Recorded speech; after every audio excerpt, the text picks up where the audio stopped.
সেখানে আমরা জানতে পারলাম ডিসির বাসায় আগুন ধরেছিল।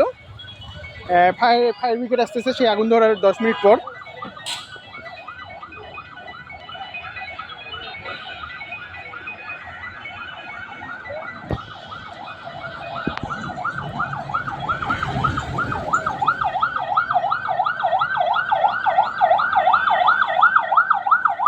আগুন নিভে যাওয়ার পর আসলে হয়,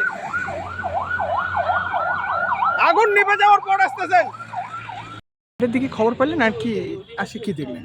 আমরা 3:52 আমরা মেসেজ পাই যে ডিসারের বাংলোতে আগুন লাগছে।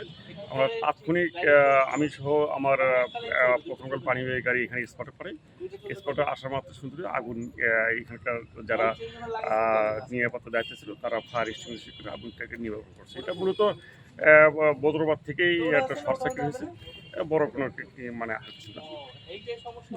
তাৎক্ষণিক জরুরি ব্যবস্থা গ্রহণ করার কারণে বড় ধরনের আশঙ্কা থেকে রক্ষা আছে।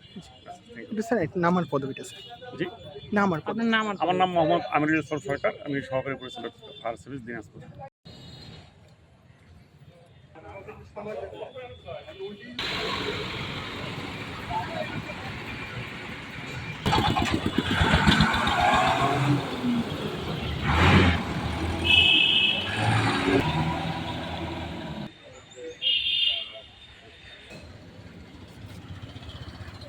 দৈনিক বাংলাদেশ মিডিয়া, সত্যের সন্ধানে সারাক্ষণ।